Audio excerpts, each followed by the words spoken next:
Welcome to another deep dive. Today we're going to be exploring the world of randomized trials. Okay. You've sent us a collection of Yeah. research articles and historical accounts, and it looks like we're going to be uncovering how this powerful tool helps us understand what really works across a whole bunch of fields. It's pretty cool. I think so. Yeah. Yeah. It's amazing how randomized trials can give us a glimpse into those what-if scenarios. Yeah. It's like that movie Sliding Doors. Okay. But Yeah. instead of wondering about alternate romantic timelines, Mm. we get to see the real impact Mhm. of choices and interventions. It's like having a sneak peek Right. behind the curtain of reality. Yeah. But before we get too far, Sure. let's make sure we're all on the same page. Okay. How would you explain what a randomized trial is and why it's so valuable? So at its core, a randomized trial is all about comparing Okay. two groups that are as similar as possible, except for one key difference. The intervention being studied, Okay. by randomly assigning people to these groups, we can eliminate a lot of the biases and misleading correlations that can make it hard to figure out what's really causing an effect. It's like leveling the playing field Yeah, to see the true impact of a change, right? exactly. Okay. Think about this. Okay. If you notice that people who drink coffee every morning tend to be more productive, Yeah. you might assume that coffee boosts productivity. Uh-huh. But maybe those coffee drinkers are also just early risers who are naturally more driven. Right. A randomized trial would help you isolate the effect of the coffee itself Yeah. by comparing a group of random coffee drinkers to a group of non-coffee drinkers. Okay, that makes sense. Right. But honestly, when I think of randomized trials, Uh-huh. I tend to picture scientists in lab coats testing new drugs. Yeah. Our sources suggest this goes way beyond medicine. Oh, absolutely. Okay. You wouldn't believe how many fields have been transformed by randomized trials. Just in the stack of materials you sent. Uh-huh. We have examples from criminal justice programs to marketing strategies, education reforms to global poverty initiatives. Wow. That's mind-blowing. Okay. Yeah. Speaking of mind-blowing, let's jump right into a few of these examples. Okay. From what I've seen, our deep dive today includes stories about how randomized trials debunked the myth of scared straight programs. Uh-huh. And how they revolutionized the way Netflix recommends shows. And even how they might have shaped the course of history by helping the British Navy conquer the seas. Intrigued. Yeah. We'll unpack all of that and more. Okay. So buckle up and let's dive in. Let's start with a story that involves pirates' citrus fruit and a potentially massive impact on world history. Intrigued? I know I am. You must be talking about James Lind and his scurvy trial aboard the HMS Salisbury Okay. back in 1747. Okay, but before we get to the impact, Sure. can you remind me what scurvy even is? I know it was a big problem for sailors, but I'm a little fuzzy on the details. Scurvy is a disease caused by a severe deficiency of vitamin C. Okay. Back in the day, long sea voyages meant limited access to fresh fruits and vegetables, Yeah. which led to widespread scurvy among sailors. Yeah. It was a debilitating condition that could cause fatigue, weakness, bleeding gums, and even death. So how did this James Lind guy figure out how to prevent it? Well, Lind suspected that diet played a role in scurvy, Uh-huh. but there were all sorts of theories floating around at the time. Yeah. To test his hypothesis, he took 12 sailors suffering from scurvy and divided them into 6 groups of 2. Okay. Each group received a different treatment alongside their regular diet. Oh, wait, so it was like a choose-your-own-adventure book for treating scurvy. Exactly. Oh, wow. One group got cider, another vinegar, some seawater, Really? even a concoction of garlic mustard seed and radish root. Wow. Then there was a group that received oranges and lemons, and finally one that was given sulfuric acid. Sulfuric acid? That doesn't sound very appetizing. No, it wasn't. Okay. But here's the key. Okay. Only the sailors who received the citrus fruits recovered. So that's where we get our daily dose of vitamin C. Right. Fascinating. Yeah. But you mentioned this trial had a big impact on history. Well, imagine the British Navy without effective treatment for scurvy. Ships would be constantly battling outbreaks. Sailors would be weakened. Yeah. And voyages would be cut short. It would have been chaos. Precisely. Okay. Lind's findings, while not immediately adopted, eventually led to the British Navy including citrus fruits in sailors' diets. This helped them maintain a healthier fleet, allowing them to stay at sea for longer periods, and potentially giving them a strategic advantage. So a simple citrus experiment might have helped shape the balance of power on the high seas. Some historians argue that it played a significant role in British naval dominance. Wow. For example, the British victory at the Battle of Trafalgar in 1805, which solidified their control of the seas. It might not have been possible without a healthy, scurvy-free fleet. Wow, that's incredible. Yeah. It makes you wonder about all the other seemingly small interventions that might have had ripple effects throughout history. It really does. Yeah. And it highlights a crucial point. Okay. Sometimes the most impactful solutions are the simplest ones, as long as we have a way to test them rigorously. This brings us to another interesting point. Yeah. If randomized trials are so powerful, why weren't they adopted more widely earlier on? That's a great question. Okay. And to answer that, let's look at the story of Ignaz Semmelweis and hand washing in hospitals. Okay, but how does hand washing relate to randomized trials? I'm intrigued. Well, in the mid-1800s, So? Semmelweis, a Hungarian doctor, noticed something alarming. Women giving birth in hospitals staffed by doctors and medical students were much more likely to die from childbed fever than those in hospitals staffed by midwives. Wait, so doctors were actually more dangerous than midwives back then? Unfortunately, in this case, yes. Oh, wow. Semmelweis suspected that medical students who were also dissecting cadavers were carrying something harmful on their hands. Okay. He introduced a policy of hand washing with a chlorinated lime solution, and what do you know? Okay. The mortality rate plummeted. You'd think that would have been a slam dunk case for hand washing. You would think. Okay. But Semmelweis's findings were met with resistance. Oh, wow. Many doctors at the time Yeah. were offended by the implication that they were the cause of the problem. Pride and tradition getting in the way of evidence? Yeah. Sounds familiar. Sadly, it's a recurring theme. Okay. It took years for hand washing to become standard practice, and countless lives were lost in the process. It makes you realize that evidence-based practice isn't just about science. It's about overcoming human biases and institutional inertia. Absolutely. Okay. And while the adoption of randomized trials was slow, there were key moments that helped to turn the tide. For instance, in the early 1900s, a randomized trial in Denmark testing a diphtheria serum showed a dramatic reduction in deaths, further solidifying the case for evidence over assumptions. Right. So it wasn't just about individual doctors seeing the light, but about rigorous trials providing undeniable proof. Precisely. Okay. And then there's Archie Cochrane, a British physician, who served as a doctor during World War II and later became a vocal advocate for evidence-based medicine. His book, Effectiveness and Efficiency. Random Reflections on Health Services was incredibly influential. So Cochrane was basically the champion for randomized trials in healthcare. He was a powerful voice, arguing that randomized trials were the gold standard for determining the effectiveness of medical treatments. His work helped to pave the way for the evidence-based medicine movement we see today. Okay, so medicine had its randomized trial revolution, even if it took some time. Right. But where else did these trials start to take root? Well, let's step into the world of education. One of the most famous examples is the Perry Preschool Project, which started in the 1960s. This project focused on early childhood education, right? Yes. I've heard it mentioned, but never delved into the details. This project provided high-quality preschool to disadvantaged children in Michigan. Oh, okay. What's fascinating is that they followed those children for decades. Wow. To understand the long-term impacts. Okay, and what did they find? Give me those Blinkist insights. Hold on to your hat, because the results were impressive. Okay. The children who attended the Perry Preschool were not only more likely to graduate high school, but also 20% more likely to hold down jobs and even own their own homes as adults. Really? On top of that, they were less likely to be involved in crime. Wow. The study authors estimated that for every dollar invested in the program, society saw a return of over $17. Wow, a 17-fold return on investment. Yeah. That's a powerful argument for early childhood education. It is? But I wonder how much of that success is due to the program itself versus other factors. Right. Were there any follow-up studies that tried to replicate these findings? Excellent question. Yeah. You're right to be cautious about attributing all the success to one program. Right. It's always tricky to isolate the effects of a single intervention in complex social environments. There have been attempts to replicate the findings of the Perry Preschool Project. but with mixed results. Oh, really? For instance, the Head Start program, Uh-huh.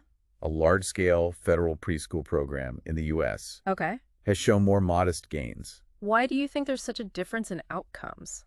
Well, one possible explanation is that the control group in the Head Start evaluation had access to other preschool options, making the comparison less stark. I see.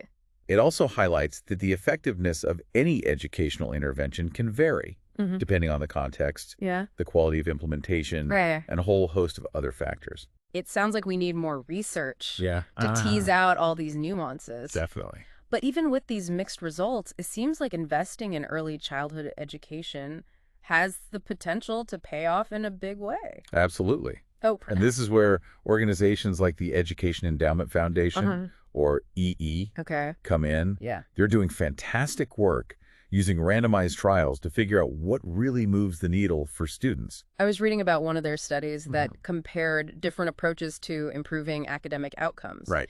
And the results were pretty surprising. Yeah. They found that a philosophy-based intervention was just as effective as personal academic coaching, but at a fraction of the cost. That's the one. Wow. Imagine that an intervention that cost a mere £8 per student proved just as effective as personal coaching. Wow. Which cost over £200 per student. That's amazing. It's a prime example of how randomized trials can challenge our assumptions about what works and what's worth investing in. Okay, so education is clearly fertile ground for randomized trials. But what about criminal justice? Yeah. That's not an area where I'd immediately think of running experiments. It might seem counterintuitive. Yeah. But randomized trials have been crucial in criminal justice reform. Okay. Helping us separate fact from fiction and identify truly effective approaches to reducing crime. You mean like those Scared Straight programs? Yeah. The ones where they take at-risk youth to prisons to scare them into going straight? Right. I always wondered if those actually worked. That's a classic example of where our intuition about what works can be dead wrong. Okay. Randomized trials show that these programs didn't just fail to deter crime. Really? They actually increased the likelihood of participants committing crimes. So trying to scare kids into good behavior actually backfires. Yeah. How is that even possible? It seems counterintuitive. Yeah. But the evidence is pretty clear. It's possible that these programs inadvertently normalized criminal behavior. Okay. Or provided a sense of camaraderie among participants, Right. reinforcing negative patterns rather than deterring them. It's a sobering reminder that we can't just rely on our gut feelings when it comes to social interventions. Right. We need rigorous evidence to guide our policies and programs. Couldn't have said it better myself. Okay. And thankfully, randomized trials have helped to expose the flaws in Scared Straight programs, leading to their decline in many places. That's a win for evidence-based policymaking. It is. Are there any other examples of randomized trials shaking things up in the criminal justice world? Absolutely. Restorative justice programs where victims and offenders meet to discuss the crime and its impact have shown surprising success. Really? Even for violent crimes? Yes, even for violent crimes. Wow. Randomized trials have shown that restorative justice can lead to reduced reoffending rates and increased satisfaction for both victims and offenders. It offers a more holistic approach that focuses on repairing harm and reintegrating offenders into the community, rather than simply punishing them. That's a fascinating contrast to the Scared Straight approach. Yeah. It suggests that focusing on punishment alone isn't always the most effective strategy. It's about understanding the complexities of human behavior and finding solutions that address the underlying causes of crime. Speaking of understanding human behavior, how are randomized trials being used in the field of development economics? Yeah. I'm particularly interested in how they're helping to tackle global poverty. This is an area where randomized trials have been truly transformative. Okay. For example, they've helped to challenge the hype surrounding microcredit. Microlending to small entrepreneurs, especially women, was seen as a silver bullet for poverty alleviation for a while, wasn't it? It was a popular approach. Yeah. And there's no doubt that it's helped many people. However, the initial enthusiasm, often based on anecdotes and heartwarming stories, was tempered by rigorous randomized trials. So the trials revealed that microcredit wasn't the miracle cure it was touted to be.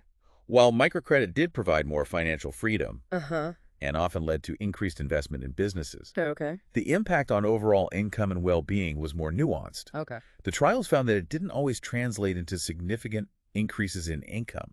Okay. or improvements in other key areas like education and women's empowerment. So it's a valuable tool, but not a magic solution. Exactly. Okay. And thankfully, randomized trials have helped to identify other more effective approaches to poverty alleviation. Okay. One striking example is the mass distribution of insecticide-treated bed nets to prevent malaria, particularly among young children. That seems incredibly simple. Yeah. But I imagine it's been quite effective. Simple but powerful. Okay. These trials showed a dramatic reduction in malaria cases and deaths Wow. in areas where bed nets were widely distributed. That's It's a clear demonstration of how a targeted intervention can have a massive impact when we have the evidence to support it. Okay, so we've seen how randomized trials are shaking things up in fields like medicine education, criminal justice, and development economics. Right. But what about the business world? Yeah. Are companies embracing this evidence-based approach? You bet. In fact, some companies are at the forefront of applying randomized trials, Really? using them to make smarter decisions about everything from marketing campaigns to product design. I recently read about Harrah's Entertainment, a casino company that completely transformed its operations using randomized trials. Ah, yes, Gary Loveman, their CEO, had a background in economics and a strong belief in data-driven decision-making. Okay. He wasn't afraid to use randomized trials to optimize everything from customer loyalty programs to employee incentives. So instead of relying on hunches or industry trends, they were constantly testing and iterating. Exactly. They wanted to know what actually worked, not just what sounded good or had always been done that way. Okay. And this data-driven approach paid off big time. Wow. Harrah's became one of the most profitable casino companies in the world. It's amazing how a willingness to experiment and learn from data can transform an entire industry. Yeah. But I'm curious, how do online businesses, especially tech companies, use randomized trials? Online businesses are a hotbed for randomized trials, Okay. particularly in the realm of A/B testing. Okay, remind me what A/B testing is all about. It's essentially comparing two versions of something like a web page, an email, or even a button color to see which one performs better. Okay. For example, a company might test different headlines on their website to see which one leads to more clicks or conversions. So it's like running mini experiments to constantly fine-tune their online presence. Precisely. And it's not just limited to minor tweaks. Okay. Companies like Netflix use A/B testing to test entirely new features or algorithms. Wow. All in the pursuit of keeping us glued to our screens. And they seem to be pretty good at that, I have to admit. Right. But how do they ensure these tests are accurate and reliable? Yeah. I imagine there are a lot of variables to consider when you're dealing with online data. You're right to be skeptical. Yeah. It's not as simple as just throwing something online and seeing what sticks. There are important considerations, Okay. like sample size, statistical significance, Okay. and the potential for false positives. Yeah. Those instances where a result appears significant but is actually due to random chance. So there's a science to designing and interpreting these A/B tests. It's not just about throwing spaghetti at the wall and seeing what sticks. Definitely not. Yeah. It's a whole field of expertise. Okay. And companies are investing heavily in data scientists and analysts who can help them make sense of all this information. It sounds like A/B testing is both an art and a science. Yeah. We could probably do a whole deep dive just on that topic. But before we get too sidetracked, let's talk about the challenges and ethical considerations of using randomized trials. Yeah. They can't all be sunshine and roses, right? You're right to raise that point. Okay. There are definitely some limitations Uh-huh. and potential pitfalls to be aware of. Okay. For instance, one common criticism is that randomized trials can be expensive and time-consuming, Yeah. especially in fields like social policy, where you're dealing with complex human issues. I can imagine that setting up a rigorous randomized trial in a real-world setting could be quite challenging. Right. How do you ensure you have comparable groups, Yeah. account for all the variables, and gather data ethically? It's a valid concern, Okay. and it's why careful planning and design are crucial. Okay. But I'd argue that the cost of not evaluating the effectiveness of our programs and policies can be even greater in the long run. How so? Well, if we're implementing programs without knowing whether they work, we might be wasting resources Yeah. or even causing unintended harm. Randomized trials, when conducted ethically, Right. help ensure that we're using our limited resources in the most effective and responsible way. That makes a lot of sense. Right. But how do we address those ethical concerns? Yeah. Especially when we're talking about interventions that affect people's lives? It seems like a tricky balance to strike. You're hitting on a really important point. Okay. One of the key ethical considerations in any research involving human subjects is informed consent. Okay. Participants in randomized trials should always understand the risks and benefits involved and be free to opt out at any time. Right. We also need to make sure that control groups are not disadvantaged. Okay. They should have access to standard care or alternative interventions. Yeah. And their well-being should never be compromised for the sake of the study. So it's about finding that sweet spot between scientific rigor and ethical responsibility. Absolutely. Okay. And as randomized trials become more prevalent, it's crucial to have open and honest conversations about these ethical considerations. Right. We need to develop clear guidelines and best practices to ensure that these trials are conducted in a way that benefits both science and society. Well said. I think this is a good place to pause for now. Okay. We've covered a lot of ground in this first part of our deep dive. We have. We've explored the power of randomized trials and how they've helped us to challenge assumptions and identify effective solutions in a wide range of fields. And we've only just scratched the surface. Right. Stay tuned for part 2, where we'll delve into the future of randomization and explore how you, dear listener, can incorporate the principles of randomized trials into your own decision-making. Will I? I think so too. Yeah. Okay. Welcome back. I'm excited to continue our deep dive into the world of randomized trials. Me too. In the first part, we explored how these trials have revolutionized fields like medicine, education, criminal justice, and even business. It's amazing to see how this seeming simple idea has had such a profound impact. It really speaks to the power of evidence-based thinking. Yeah. But as with any powerful tool, there's always room for improvement. Okay. So let's shift our focus to the future of randomization and explore some of the exciting trends and challenges on the horizon. One of the themes that keeps popping up in our sources is the importance of replication. Oh, yeah. Can you explain what that means? Sure. And why it's so crucial? So replication essentially means repeating a study to see if the results hold up. It's a fundamental principle of the scientific method. And helps us to weed out false positives. Those instances where a result appears significant but might actually be due to random chance or other factors. So it's not enough to just do one study and call it a day. Right. We need multiple studies to confirm the findings. Precisely. Okay. And unfortunately, there's a bit of a replication crisis in science, with many studies failing to replicate when others try to repeat them. Wow. This is a problem across many fields, not just those using randomized trials. Why do you think that is? Is it because researchers are making mistakes, or is there something more systemic at play? There are a number of factors that contribute to this replication crisis. Sometimes it's due to subtle differences in methodology or the populations being studied. Other times it's because of publication bias. The tendency for journals to publish positive findings. While neglecting negative or inconclusive results. So the studies that get published might not represent the full picture. Exactly. And this can create a skewed perception of what we know. Right. That's why replication is so important. It helps us to get a more accurate and nuanced understanding of the evidence. So how do we encourage more replication in research? Yeah, that's a good question. Is it simply a matter of researchers being more diligent? It's definitely part of it. But there are also systemic changes that can help. Like what? One of the most important is open data. Open data? Yeah. What's that all about? Open data essentially means making the raw data and methods from a study publicly available. This allows other researchers to scrutinize the findings, reanalyze the data, and even try to replicate the study more easily. So it's about transparency and collaboration. Absolutely. Open data fosters a more open and collaborative research environment. Which can help to improve the quality and reliability of scientific findings. That makes a lot of sense. Right. Are there any platforms or initiatives that are promoting open data in randomized trials? There are. We're seeing the rise of clinical trial registers. And platforms like the International Clinical Trials Registry platform, which provide access to information about ongoing and completed trials. Wow. Many journals and funders are also starting to require researchers to make their data publicly available. That's encouraging. It sounds like the research community is starting to take the replication crisis and the importance of open data seriously. Definitely. It's a step in the right direction.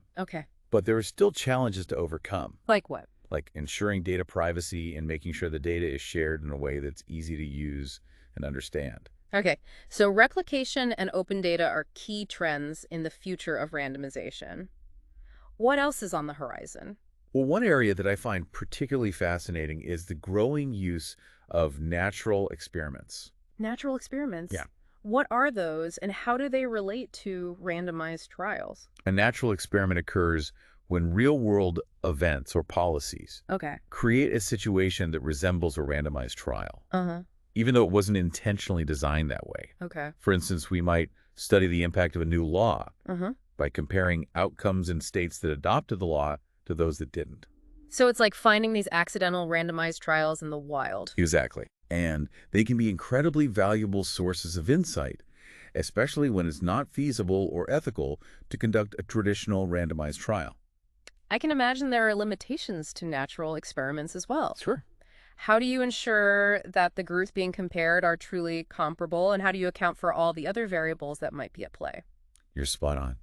One of the key challenges with natural experiments is ensuring that the treatment, the event or policy being studied, is truly random Right. and not influenced by other factors that could bias the results. Okay.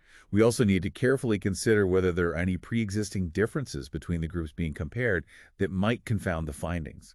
It sounds like a mix of creativity and rigor is needed to make the most of natural experiments. Yeah. Are there any good examples of how they've been used effectively? There are tons. Oh. One example is the study of the impact of the Oregon health insurance experiment. Okay. In 2008, Oregon expanded Medicaid coverage to low-income adults through a lottery system. Researchers were able to leverage this lottery as a natural experiment. Wow. Comparing health outcomes for those who won the lottery and received Medicaid to those who didn't. That's clever. It's like nature handed them a perfectly randomized control group. Exactly. What did they find?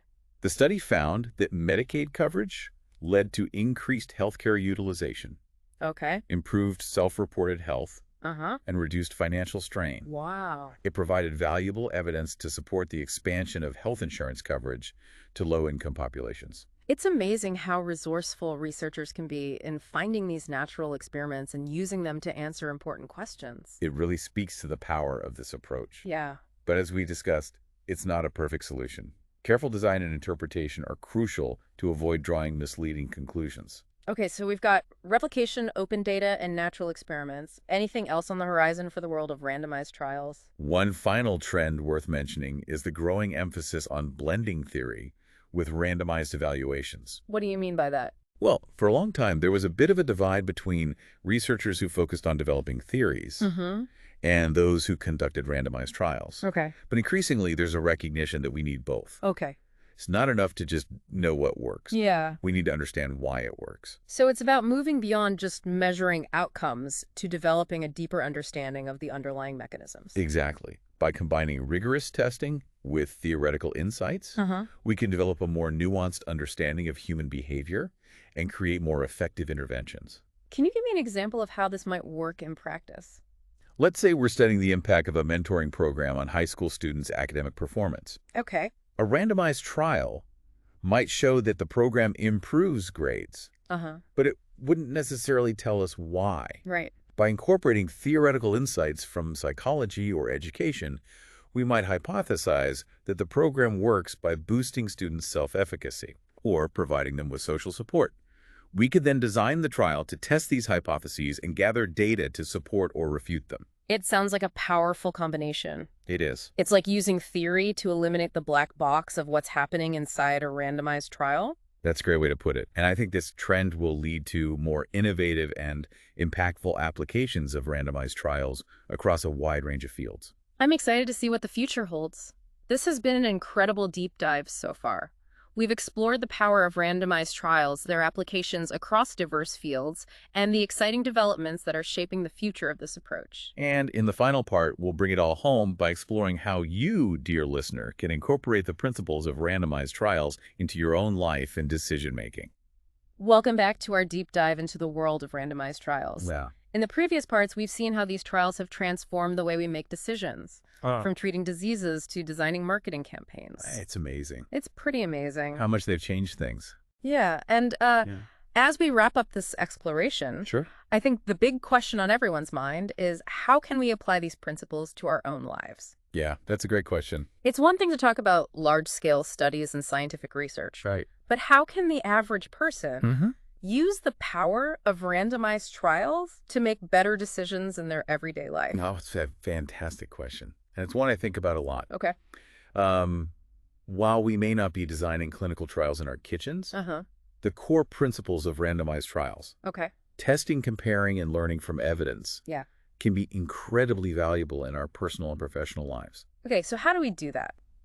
Do we need to start running mini experiments with everything we do? It doesn't have to be that complicated. Okay. One of the simplest ways to incorporate the spirit of randomized trials is to start by questioning our assumptions. Okay. You know, we're bombarded with so much information and advice these days. Right. But how much of it is actually based on solid evidence? It's so easy to fall into the trap of believing something just because it sounds good. Right. Or because someone we trust told us it's true. Exactly. So the next time you encounter a claim, Okay. whether it's about a new diet, a productivity hack, or even a political argument, Yeah. ask yourself, what's the evidence? Okay. Is there research to back it up? And if there is research, did it use a randomized trial to test the claim? Precisely. Well. Look for studies that have used randomized trials to compare different approaches or interventions. Don't just settle for anecdotes or personal opinions. Okay, that's a great starting point. Yeah. But beyond just being more critical consumers of information, how can we actually experiment in our own lives? Well, one way is to think about your own personal goals or challenges. Okay. Let's say you're trying to improve your sleep habits. Okay. Instead of just trying every tip and trick you come across, why not approach it like a mini experiment? I like where you're going with this. So instead of just reading a bunch of articles about sleep hygiene, I could actually test out different strategies. Exactly. Pick one or two strategies that seem promising and try them out for a week or two. Okay. Track your sleep quality, energy levels, and any other relevant metrics. Then switch things up and try a different approach for the same amount of time. It's like creating my own A/B test for sleep. You got it. I could compare the two approaches and see which one actually works better for me. Exactly. Yeah. And you can apply this same principle to other areas of your life. Okay. Whether it's trying to be more productive, improving your fitness routine, or even finding new ways to connect with friends and family. It's almost like turning our lives into a series of mini experiments. Yeah. It sounds a bit daunting, but also kind of exciting. You can be a fun way to approach personal growth and decision-making. Yeah. The key is to be curious, to be willing to try new things, and to learn from the results. And to be patient. I imagine it takes time to figure out what works best for you. Absolutely. Yeah. It's an ongoing process of experimentation and refinement. Yeah. And remember, what works for one person might not work for another. Yeah. We all have unique circumstances and preferences. This brings us back to a point you made earlier, the importance of context. Yeah. Just like a randomized trial needs to be carefully designed to account for the specific population and setting, Right. our personal experiments need to be tailored to our own individual needs and goals. Couldn't have said it better myself. Yeah. It's not about following a rigid formula, Okay. but about embracing the spirit of inquiry. Yeah. And using evidence to guide our choices. This has been a truly eye-opening exploration of randomized trials. It has? We've seen how they've transformed entire fields from medicine to marketing and how they can even empower us to make better decisions in our everyday lives. Absolutely. So, dear listener, as you go forth into the world, armed with the knowledge you've gained from this deep dive, remember to question your assumptions. Yeah. Seek out evidence. And don't be afraid to experiment. Because, as we've seen today, the power of randomness can unlock incredible insights. Yeah. And help us to live more informed, more effective, and perhaps even more adventurous lives. Thanks for joining us on this deep dive. We hope you found it enlightening and empowering. Until next time, keep experimenting and keep learning.